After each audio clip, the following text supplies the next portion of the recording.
சக்தியின் commentary box பொட்கல்ட் இன்ஃபினிட்டியூடாக உங்களை சந்திக்கிறோம். ராஜ் வணக்கம், எப்படி இருக்கிறீங்க? வணக்கம் ஐரன், எப்படி இருக்கீங்க நிறைய நாட்களுக்கு பிறகு? அதாவது இப்போ கிரிக்கெட் உலகம் சூடு பிடித்து கொண்டு போகுது. எல்லோருக்கும் தெரியும், இப்போ அண்மை காலமாக பேசப்படுகின்ற ஒரு விஷயம் தான் 2-3 நாட்களாக இந்த பங்களாதேஷ் ஐபிஎல் விவகாரம்.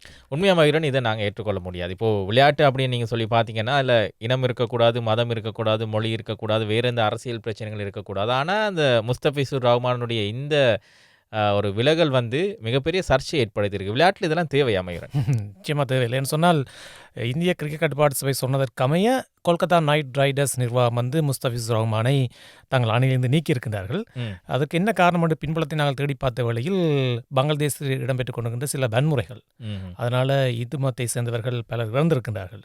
எனவே இதன் காரணமாக சில இந்து அமைப்புகள் வந்து இந்திய கிரிக்கெட் கட்டுப்பாட்டு சபையிடம் கோரிக்கைகளை முன்வைத்து இவர் அணிக்கு தேவையில்லை, இவரை நீக்க வேண்டும் என்று உடனடி ஒரு கோரிக்கை முன்வைக்கப்படுகிறது. அதுக்கு பணிந்திருக்கின்றது இந்திய கிரிக்கெட் கட்டுப்பாட்டு சபையும். உண்மையாக இவ்வாறான அரசியல் அமைப்புகள், இந்து சமய அமைப்புகள் வந்து போராடுவது வந்து நாங்கள் தவறுன்னு சொல்ல முடியாது. இருந்தாலும் கூட ஒரு விளையாட்டையே நாங்கள் விளையாட்டாக பார்க்க வேண்டும். இப்போது பிசிசிஐ கொல்கத்தா நைட் ரைடர்ஸ் அன்றைக்கி சொல்லியிருக்கிறது இவரை நீக்க சொல்லி, பிறகு அவரை நீக்கி இருக்கின்றார்கள்.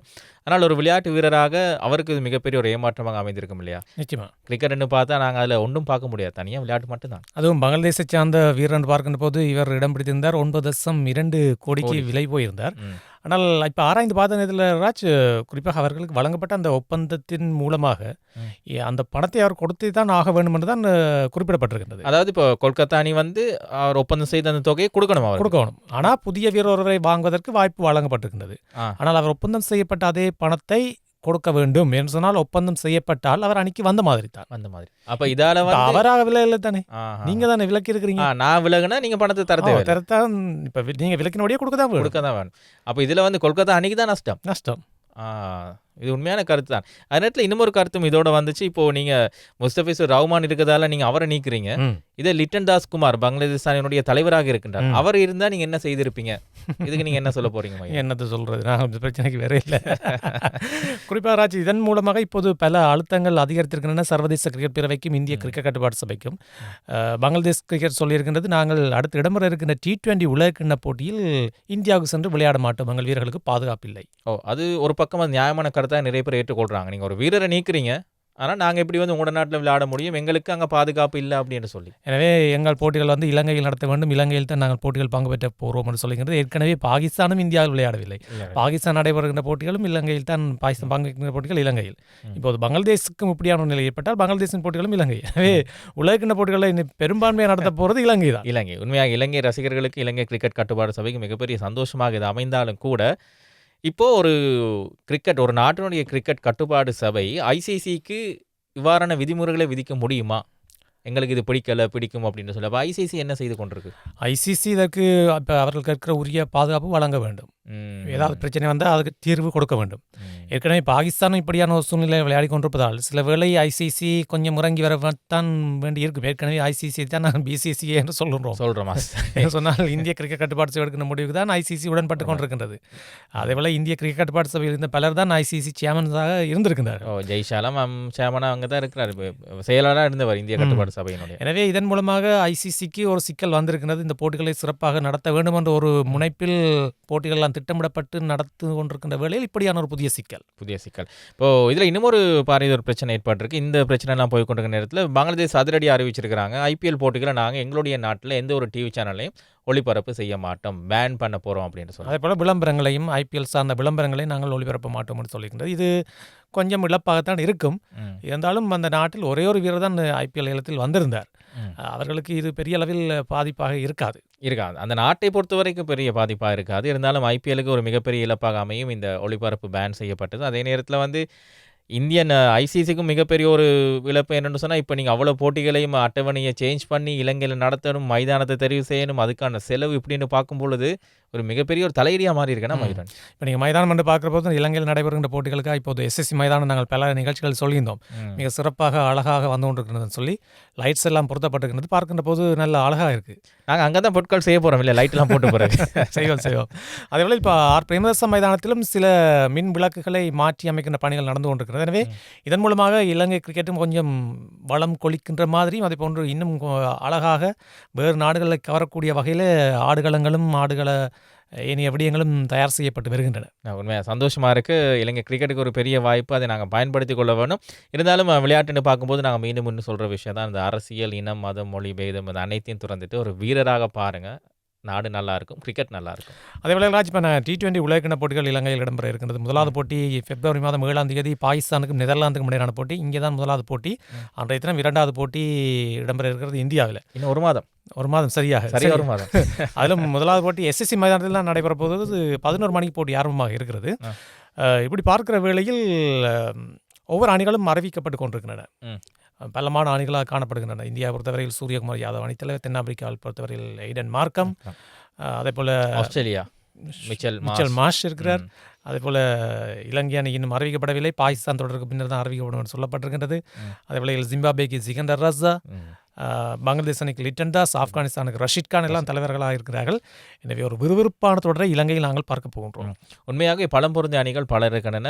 போட்டிகள் சுவாரஸ்யம், சூடு பிடிக்கும். அதே நேரத்தில் இப்போ பாதுகாப்பு ஏற்பாடுகள் எப்படி நடந்து கொண்டிருக்கு? இலங்கையை பொறுத்தவரையில் பெரிதாக பிரச்சனை இருக்காதுன்னு நினைக்கிறேன் இல்லையா? பிரச்சனை இருக்காது, ஏற்கனவே உள்ள பாதுகாப்பு தான். அதே வேளையில் இலங்கை அணியை பற்றிய விவரத்தை நாங்கள் பார்க்கணும். ஏற்கனவே இலங்கை அணிக்கு சொல்லப்பட்டது பல மாற்றங்கள் வரும் என்று நாங்கள் சொல்லியிருந்தோம். இப்போ பாகிஸ்தான் தொடர் இடம்பெற இருக்கின்றது. இம்மாதம் 7ஆம் தேதி தம்புள்ளையில் தான் 3 போட்டிகள் இடம்பெற இருக்கின்றது, T20 போட்டிகள். எனவே இதில் சிறப்பாக செயற்படுகின்ற வீரர்களை வைத்துத்தான் உலகக்கிணத்துக்கான இலங்கை அணி தெரிவு செய்யப்படும். இந்த 3 போட்டிகள் போதுமா ஒரு வீரரை செலக்ட் பண்ணுறதுக்கு, தெரிவு செய்யறதுக்கு? அதுக்கு பிறகு இங்கிலாந்துக்கு எதிரான ஒரு தொடரும் இருக்கின்றது. அதுதான், அதையும் நாங்கள் பார்க்க வேண்டும் இல்லையா? தனஞ்சய டிசில்வா அதிகம் பேசப்படுகின்றார். அவரை வைத்துக் கொண்டால் நல்லது என்ற மாதிரி பிரமோதிய விக்ரமசிங்க ஒரு கருத்தை வெளிப்படுத்தி இருக்கிறார். என்னென்ன மாற்றங்கள் நடக்கும், இறுதியானி எப்படியாக அமையும், வியாஸ்காந்துக்கு வாய்ப்பு இருக்குமா இல்லையா என்பதும் கொஞ்சம் கேள்விதான். வியாஸ்காந்தை பொறுத்தவரையில் அவருக்கு பெரிதாக வாய்ப்பு கிடைக்காது அப்படின்னு நினைக்கிறேன். ஏன்னா சுழல்பந்து வீச்சாளர் நிறைய இருக்கிறாங்க. இப்போ வியாஸ்காந்த் அண்மையில் ஒரு வீடியோ நாங்கள் பார்த்தோம். அவருடைய விளையாட்டு, அதாவது பாடசாலை மாணவர்களுக்கு சுழல்பந்து வீச்சை பயிற்றுவித்துக் கொண்டிருக்கின்றார். ஒரு நல்ல ஆரோக்கியமான ஒரு விஷயம். அவர்கள் வளர்ந்து வருகின்ற பொழுது மற்றவர்களையும் வளர்க்க வேண்டும். உண்மையாக பாராட்டுகளை நாங்கள் தெரிவிச்சுக்கொள்வோம். ஆனால் எங்களுக்கு வாய்ப்பு வழங்கப்பட வேண்டும் என்பதை எல்லோரும் எதிர்பார்ப்போம். ஆனால் கிடைக்குமா என்பது என்று சொன்னால் அதிக சுழல்பந்து வீச்சாளர் நீங்கள் சொன்ன போல இருக்கிறார்கள். இது கொஞ்சம் சிக்கலாக இருக்கும். பார்ப்போம் பாகிஸ்தான் தொடரில் எப்படியான அனுபவத்தில் இலங்கை அணி பெறப்போகிறது என்று பார்த்து அதிலிருந்து நாங்கள் அடுத்த கட்டத்துக்கு செல்லலாம். உண்மையாக சச்சின் சொன்ன ஒரு விஷயம் ஞாபகம் வருமாயிரம், சாதனைகள் என்பது உடைத்தெறிவதற்கு. என்னுடைய சாதனை யாராவது உடைச்சா நான் சந்தோஷப்படுவேன். ஏன்னா ஒரு சிறந்த வீரர் உருவாக்கி கொண்டிருக்கிறார். அதுவும் இந்தியன் ஒரு ஆள் உடைச்சா எனக்கு இன்னும் சந்தோஷமாக இருக்குன்னு சொல்லி, அதனால் அந்த ஒரு வாய்ப்பு சச்சினுக்கு கிடைக்காமல் போய்விட்டது இல்லையா? போய்விடுமோ என்ற ஒரு பயம் இருக்குது. ஏன் சொன்னால் இப்போ அண்மை காலமாக பார்த்தால் ஜோ ரூட் துடுப்பாட்டத்தில் அசத்தி கொண்டிருக்கிறார். ஒவ்வொரு போட்டிகளிலும் ஒவ்வொரு சாதனைகள். அது என்னென்னு மாதிரி எல்லா மைதானங்களும் சும்மா அதிரடி ஆவேசம் பட்டையை கிளப்பி கொண்டு கடந்த 5 வருஷத்தில் ஒரு 25% மேலே அடிச்சிருப்பாரா? நிச்சயமா. ஏன் சொன்னால் ஏனைய காலங்களை பார்க்கிற போது Virat Kohli, Kane Williamson, Steven Smith ஆகியோர் தான் சதங்களை பெறுபவர்கள் முன்னணியில் இருந்தார்கள். இப்போது பார்த்தால் அடிக்கடி சதம் அடிக்கின்றார் ஜோ ரூட். இப்போ தற்போது நடைபெற்றுக் கொண்டிருக்கின்ற ஆஷஸ் கிண்ண தொடரின் 5வது போட்டியிலும் 160 ஓட்டங்களை பெற்றிருந்தார். இதன் மூலமாக இப்போது அதிக சதங்கள் அடித்தவர்கள் வரிசையிலும் 3ஆம் இடத்துக்கு வந்திருக்கிறார். 41வது சதம் அடிச்சிருந்தார். ரிக்கிம் பொண்டிங் கொண்டு சமன் செய்து கொண்டிருக்கின்றார். அதுக்கு மேலே ஜெக் அலி சகோதரி வீரர் 45, 51 சதம் சச்சின். இப்போ ஜோ ரூட்டுக்கு வயசும் பெருசாக இல்லைன்னு நினைக்கிறேன். நான் நினைக்கிறேன் சச்சின் சாதனை மிக விரைவில் முறியடிக்கப்படும். இன்னும் ஒரு 6-7 வருடம் விளையாண்டா முறியடிக்கலாம். 6-7 தேவை இல்லை, ஒரு 2 வருஷம் காணும். 2000 ரன்ஸ் தான் வித்தியாசம் இருக்கு இல்லையா? 1900 ரன் தான் வித்தியாசம் இருக்கு. அது வேளையில் இந்த ஒரு இன்னிங்ஸில் 150க்கும் மேற்பட்ட ஓட்டங்களை பெற்ற வீரர்கள் வரிசையிலும் இப்போது 4ஆம் இடத்துக்கு வந்திருக்கிறார். எனவே மிக சிறந்த ஒரு தலை சிறந்த வீரர் ஜோ ரூட். அதே போல் ஆஸ்திரேலிய அணியிலும் ட்ரவிஸ் ஹெட்டும் அடித்து கொண்டே இருக்கிறார். அவர் அங்கே அடுத்த பக்கம் ரன்ஸ்களை வாரி குவிச்சு கொண்டு இருக்கின்றார். உண்மையாக கிரிக்கெட் கட்டுப்பாடு சபையை பொறுத்தவரை இங்கிலாந்து இப்போது நிறைய வீரர்களை வளர்த்து விட்டு கொண்டு இருக்கிறார். உங்களுக்கு தெரியும், ஜிம்மி ஆண்டர்சன், ஜேம்ஸ் ஆண்டர்சன் கிட்டத்தட்ட 704 விக்கெட்டுகளை சாய்த்திருந்தார். அதிகமான விக்கெட்டுகளை சாய்த்த வீரர்கள் பட்டியலில் 3வது இடத்தில் இருக்கின்றார். இன்னும் ஒரு 5 விக்கெட் எடுத்திருந்தால் 2ஆம் இடத்துக்கு போயிருப்பார். இப்போ டெஸ்ட் ரன்கள் அடிப்படையிலும் ஜோ ரூட் எப்படியும் முந்திடுவார். அப்போது கிரிக்கெட்டை கண்டுபிடிச்ச இங்கிலாந்து அணி காலம் கடந்த ஆதிக்கத்தை செலுத்தி கொண்டிருக்கின்றார்கள். இது அவங்களுடைய மிகப்பெரிய லாங் டேர்ம் பிளானாக இருந்திருக்கும். நிச்சயமா. என்ன சொன்னால் ஆரம்பத்தில் பார்த்தோம்னு சொன்னால் ஆசியா நாட்டை சேர்ந்தவர்களாம் சச்சின், முரளி இவர்கள் தான் முன்னிலையில் இருந்தவர்கள். இப்போது முரளியின் சாதனை யாராலும் முறியடிக்க முடியாது. ஆனால் சச்சினின் சாதனையை முறியடிக்க வாய்ப்பு இருக்கு. நீங்கள் நினைச்சிங்களா ஜோ ரூட் வருவார் அப்படின்னு சொல்லி? நான் நினைக்கல. என்ன சொன்னால் இடையில கொஞ்சம் காலம் தொய்வு இருந்துச்சு. அவரது துடுப்பாட்ட திறமை கொஞ்சம் வீழ்ச்சியாக இருந்தது.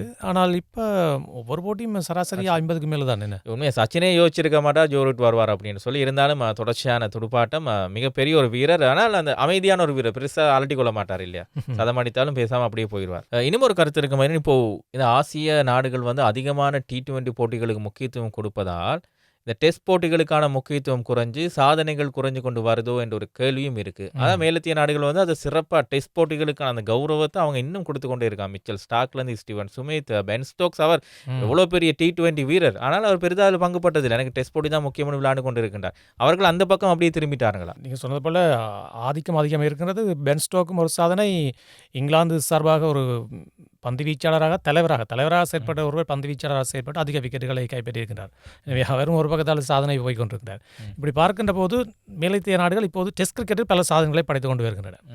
அப்போது ஆசிய நாடுகள் தான் T20 போட்டிகளுக்கு முக்கியத்துவம் கொடுத்து டெஸ்ட் போட்டிகளை இழந்து கொண்டிருக்கிறான். குறிப்பாக ராஜ், இங்கிலாந்து அணி இப்போது டெஸ்ட் கிரிக்கெட்டில் ஆதிக்கத்தை செலுத்தி வருகின்றது. பாருங்கள், ஆசிய நாடுகள் டெஸ்ட் கிரிக்கெட்டில் அவ்வளோ ஆதிக்கம் குறைவாக தான் காணப்படுது. இப்போ இந்தியா நிலைமையை எடுத்து பாருங்களேன்.